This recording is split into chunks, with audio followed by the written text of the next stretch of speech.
تاکی حق تی درای حق تی مادرها بودن کمرای ما بودن 2014 سال که بر ضد امام علی گپ میزدن. انا امروز الحمدلله که همین گپ چیشی گپ آمد که مردم تاجیکستان همش بیدار شید. او وقت یک قسمی کمک بیدار بود که میبردن 20 سال 23 سال ترممون میکرد.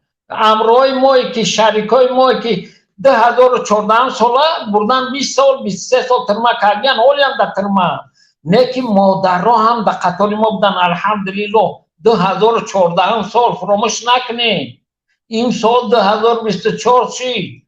نه که امروز تمام مردم تاجیک الحمدلله که ایمی برآمده ایمی برادر عبدالخلیل انا حسین برادری محمد اقبال ای همه فهمید که انا امروز الحمدلله همه فهمید این اولاد دیگر رای گریز نداره. من فکر منم که تمام تاجیکستان فهمید این دیگر رای گریز نداره یا رای گریز داره. همون سمالیات خرید است که 92 میلیون بود 90 چند میلیون دلار خرید شد.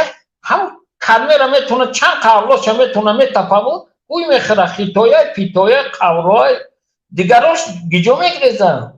برای همین ما باید بخیزیم که این ناگریخته قطعی سمالیاتش بگیریم. او سمالیات مال اون است، مال مردم های، مال یتیم های. به هر یک یتیم تاجیکستان $9.50 میرسه. باید که او سمالیات در داخل تاجیکستان باشه. او مال مردم های، مال یتیم های، خون مردم جمع کرده او را. باید که ما بریم باید یک کاری بکنیم. با این خیلی نمیشه و با این صحبت چند قدر گپ میزنیم. محمد اقبال چند سال شد دعوت میکنه. من مادر عزیز یک چیز بگم تو رحمان نبیوف بس عملیات خواست چی بگریزه دوشنبه تا خوجنده تونیس گریخت. آیا تونیس گریخت رحمان نبیوف؟ نه در همون ایرپورت قبلنش استفاده داد. یا وقتی که مردم میخواد شما فکر نکنه که کی عبدالخلیل میروه یا محمد اقبال میروه و امام علی میقفه. نه مادرای عزیز، خواهرای عزیز، برادرای عزیز، اینها روزی که همون شورش میشوه کو در درون تاجیکستان انموهایی که امروز جناب عالی میگن دستاشو در پیش بر میمونن کو در ایرپورت انمونا میقفنشون. ما نه یا فراموش نکنه برادر و خواهر و مادر و ما برای همین باید که منتظر کسی نباشیم. ما باید خودمون بریم. بس غلامی، بس غلامداری. امروز در روسیه میبینین که چقدر عذاب و شکنجه به مهاجر زنها میتن. کاری همه پس زنهای تاجیک میکنه. بس بدگیست. ای مردها بیدار شوین، بخیزیم به پیش. با یک الماس کار بود نمیشه و در بری الماس باید چونین مادر مثل ما 10 نفر نه 100 نفر باشه. در بری محمد اقبال باید به مثل محمد اقبال یک محمد اقبال نه 100 محمد اقبال باید باشه. در بری حسین اشرف به مثل حسین اشرف باید 100 حسین اشرف دیگه همو داخل بخیزن. در همو داخل 7 ماه پیش بودم. مردم بداد آمدگی مردم نمی در حالت ترکیدن هم بیزار شدگیان. ای همو حکومت، ای همو رژه، ای همو ظلم، ای همو چی جانشون در لبشون آمدگی که بیاین مردم بخیزن. مردم به پیش باید که یک کاری بکنیم. ما یگان انقلاب شورش حتی ما یک گله نمیشکنیم. ما با سخن خود، با زبان خود، با دانش و ملکه خود انشاءالله با مردم میفهمونیم که ای مردم بخیزین ای زنها بخیزین در بری برادرها که ما حقی خودمون طلب میکنیم. برای چی که ما با 500 سوم کار کردن نتونستم در تاجیکستان؟ برای چی ما امروز بیام در روسیه غلامی کنم وقتی که ما دولت دارم، وقتی که ما وطن دارم، وقتی که ما ملت دارم؟ ای برادران جوانی که امروز در روسیه مهاجری میکنیم، بس بدگی ظلم. بخیزیم به داخل تاجیکستان بریم یک کاری بکنیم. مادر یک چیز دیگه بگم. در داخل برای همین اولاد، برای همین ظالمی نابود کن همه در همون وظیفات تیارن. یک چیز انتظارن و یا از پیش خود نمیتونن که همین خیلی یک روز بخیزنه همین کار تشکیل کنن، نمیتونن تا وقتی که انوی مردم مخالف نخیزه و یک شور غوا نبرداره او خودشان کار خودشان بود میکنن. فقط ایما یک شوریش، یک خستن، یک نارودگی بیان کردن، یگان گفته خودتون یگان گونه شکستن بکنم. اینه ما خوری ما با چهره ما میتونم در کانالای همی برادران گپ زنم. اینه یک نماینده مثلا از کلانترین ناحیه سینا که در دوشنبه از همه ناحیه کلانترینه، اینه در همونجا ما همچون یک نماینده الماس اینه ما تیار میشم تاجیکستان میرم. کی در بری ما تیاره بیوه مرا 10 برادر بسای، ما خودم یک زنم 10 برادر باشه بسای، اوجا زنهای ما هم تیارن.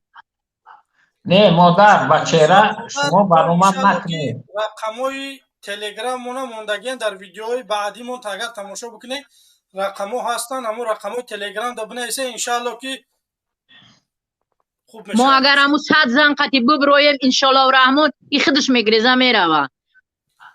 ای با حیله و نیرنگ آمده بود با همون خیل میگریزه میروه. ما چونین دعوت میکنیم که مردم بخیزیم دعوت کنیم بخیزیم ایجامون بگیم که ما بس بدگی ظلم، ما میخواهیم که وطن ما را بگذارن، ای ظالما برون از کشوری ما، جای اوها نیست. برای چی امروز مردم در عذاب و شکنجه اوها کیف صفا میکنن میگردن. 92 میلیونی که او عملیات خریده است اگر که در تاجیکستان برای یک یتیما مصرف میکردن خیلی پیشروی میشید.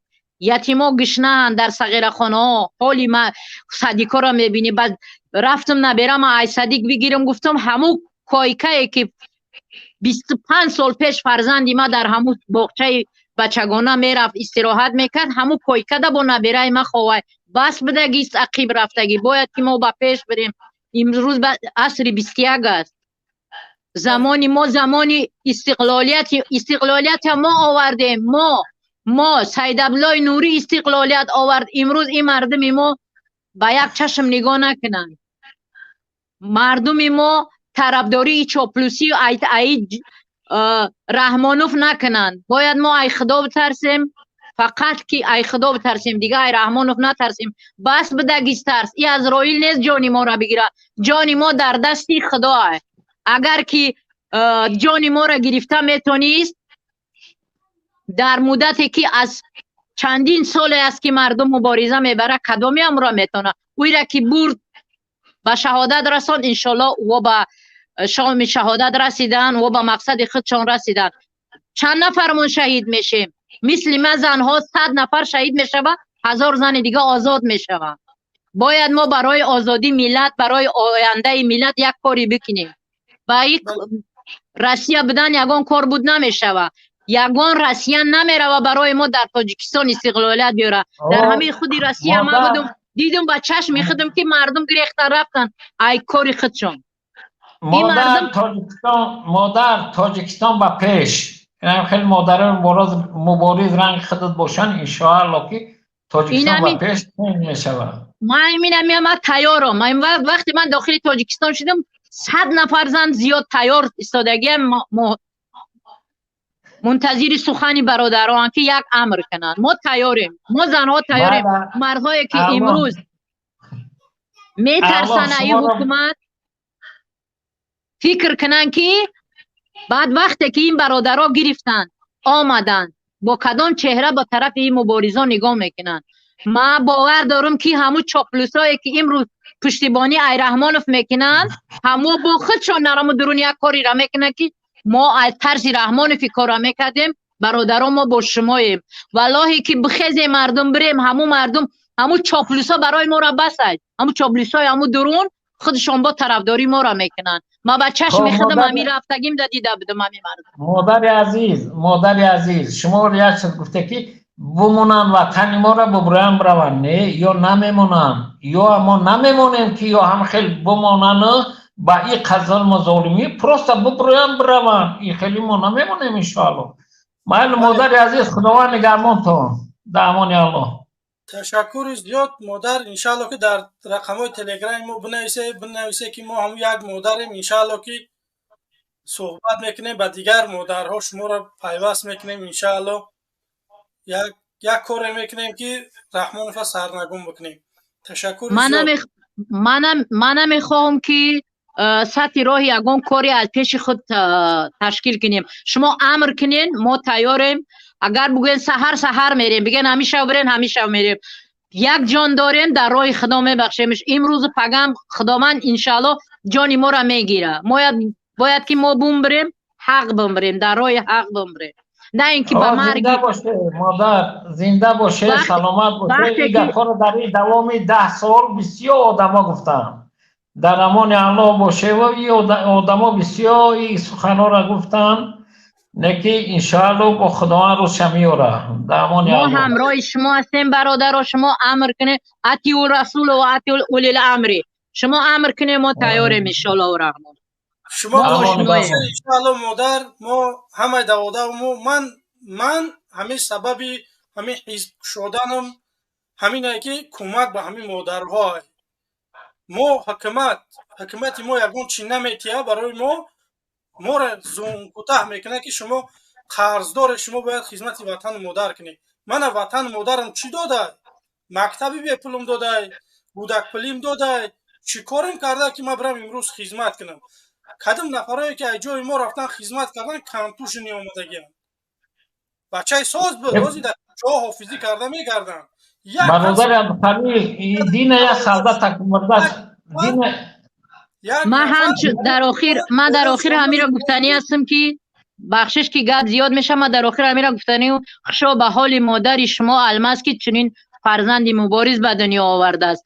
خشا به حال او مادری صدردین محمد اقبال صدردین که چنین مبارز به دنیا آورده. خشا به حال مادری حسینوف که چنین اشور حسینوف به دنیا آورده است. من همچون مادر در بری فرزندا افتخار میکنم. من هم صاحب 3 فرزند هستم از پسر و صاحب 3 دختر هستم. 6 فرزندی من فدای راه شما بود. شما امر کنین. شخصا من به خانواده خودم جوابگرم. شخصا من اگر هر امری کنم فرزندای ما امری ما سرکشی نمیکنه. خشا به حال مادر تو. انشاءالله پیروزی در دست شما.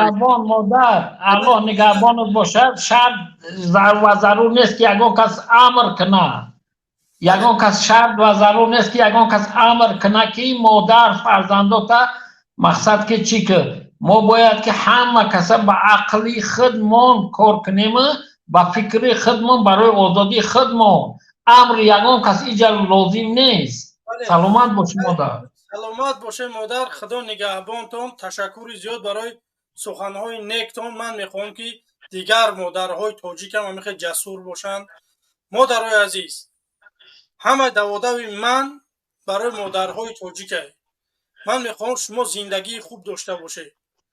شما فرزنداتون مکتبی به پول داشته باشند.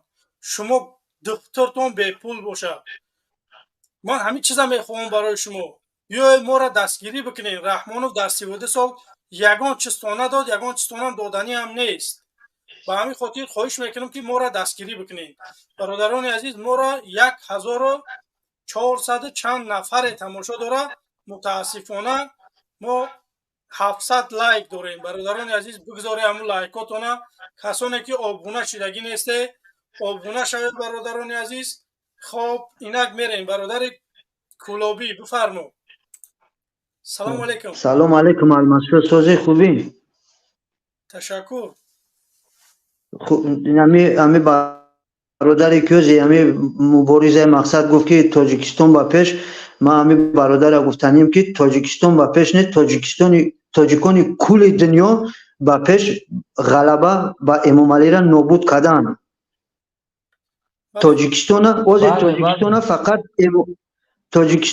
فقط امام علی پیش کسته. تاجیکورا ای تاجیکستان پیش کسته. انا ما گفتنیم که تاجیکان کل دنیا با پیش با تاجیکستان رفتن در کار. این کثیف گم کردن. یه دقیقه ما وقتی گفتم تاجیکستان مادرها و تاجیکستان با پیش، تو نفهمیدی مقصد گمونه. او با پیشی که امام علی نه، با پیشی نابود کردن اولاد، با پیشی نابود کردن امام علی با پیش گفتم من. نه تاجیکستان گفتی با پیش، من ایرا در نظر دارم که تاجیکان کل دنیا با پیش با تاجیکستان نابود کردن این کثیف ظالم. نه اگه شرط نیست که تمام تاجیکستان کل دنیا بیان، همین خودمون بحثم زیادی برای نابود کردن اولاد. نه ما مقصد گپی ما اینه اوکی نمی شیاری پدنالاتی برآورده امام علی که تاجیکستان با پیش هر سال یک گپی نو میبره، یک شیاری نو میبره، اینه تاری پالیتیکا میکنه، اونم تاری پالیتیکا میکنه، پدنالات در دستش کدمان قطعی دادن زمین پر میگه که بوده در همین تاجیکستان امو با سواد بچه یو گنرال اوکی بر پدری تاری با سواد نلاد تو کاموی سواد دو. آخه نگاه که برادر من یک چیز میگم، تو با دشت دنغره بزبان بودی، خالی و مایل خیابان کرده ای، این خیابان مسکن جای تو نیست، تو همه سیر بیابان کرده ای. چه فهمیدی؟ نه یکی شما گفتی همون گپا که گل باریم بلبل باریم فهمیدیم شکا. نه که مکه چیه بیو توکلی اولای رحمانوف کمی صحبت بکنه. شما اومده انا که گوش که الماس شو گوش که مرا امی اویلای امی پدنالاتی کثیف دا دوداری زویر یک تا دوران حاجی عزیز شنیدگی میدونی نه؟ ما مقصد اکر روز دیگه فهمیگم دای تاری گوش که الماس شو ما اکر ای خدا میترسم ای خدا پناه کدش نم پناهش مقصد چی نکم بندش نم میگمشم خیل یا وقت به عقلی میکرد مقصد کیف میکردم هم تاری در روز دیگه امی اوجی عزیز گراین میفروخت بانگ میفروخت شپونکا قطیاکا شپونکا دوره در کروپسیا بود کروپسیا دا کروپسیا ولایت خطلون در قرغان بود. باور بکنین کو بانو خدا مرا شخصا خدمت قاپیدگی بردگیان گورادلی قرغان دا گورادلی قرغان نشان دادم گفتم نمی ایوجی عزیزه ای کماندیر بود میگم ملسو کی بود اما شما مقصد پریکراس نمیدونم گفتمش که اینمی مقصد همین چیزی نمو آدم بیا مرا سر بته که زنگ میبرم همینجا زنگ میزنم یا میگم زنگ میزنن میان وضعیت همه رسونن. اگر باور کنید پیش شما دروغ پیش خداوند روز نمو آدم مقصد قطعی مدامی که بود او گریخته ما موندم مرا کپیدن بردنم گوراده انا او امرا میره و روز پیش اوجی عزیز میگه او را رئیس میگفتیم اوجی عزیزه او چند حجی نبود فقط کروپسیا بود رئیس میگفتیم میره و پیشش میگه رئیسه مقصد نمو را کپیدن چیزی تقاطی باور کنین اگر نمی اینفینیتی قطعی بچین اینفینیتی داشت 4 تا 7 قطعی بدن در گورادل همیا باور کنین اگر نکنین نمی زنی نچلنکا در همو روش نشون میتا کسیزن میگه همی آدم گفته است همی چیزی ما های شما کسیزنو دیمه چه باید همی بگیریم یوری نه اوکی نه بخشیش نه برادر اهل اسلام همه تاجیکستان میدونه که همین اولاد با اهل بیت با دختراش با داماداش با همش نارکا بیزنس ایه یگان جای بجایش نیست. تمام تاجیکستان میدونه که همه نارکا بیزنس تاجیکستان اولاد امام علی کنترلی رو میکنه. صحبت مرا بله این همی باور کنی در همی قرغان چی اکه نتاری همی بانک فروشو و گرین فروشوی که بود میمای همی رئیس همی اوجی عزیز نمورا باور که یک تا خودش بوسود که وزی فقط ولایت خطلون در قرغان ده فقط اوجی عزیز برآمد داره وزی میگن کریستال فروخته است اینا بیو بگی رئیس کروپسیا نکلر نه این همی ایدیگل نمیبره نکلی گپورا گبزنه بر پدر یمو ایدیگل نالات پدنالاتی کثیف ریشش توبه کن خدا تونوف شای نمتاری هر گوی بعدش شوناش میکنم بگو نمتاری یولوی اسپای بیای برادرو یک تام منافق یا تا تا منافق برماد امو ایدیگل پدیگل یا تا برماد امو را اعتبار نتیم مقصد ما امام علی و اولاد امام علی های ولی برای ایدیگل هم که امو این برنامهش شکست بتی نابود کن که امام علی نابود نمیشود. ما اگر امام علی را قطعی اولاد شکست بتیم نابود کنیم حساب قدرت ایدیگل خودش اتوماتیک که نابود میشه ریشه متروشه. همین خیلی برادر عزیز همین یک برادر خوب قید کرده که در کامنتر یکی باید ما کنلیسا را گم نکنیم، باید ما همون کنه نابود کنیم که کنلیسا دیگه نلیسن.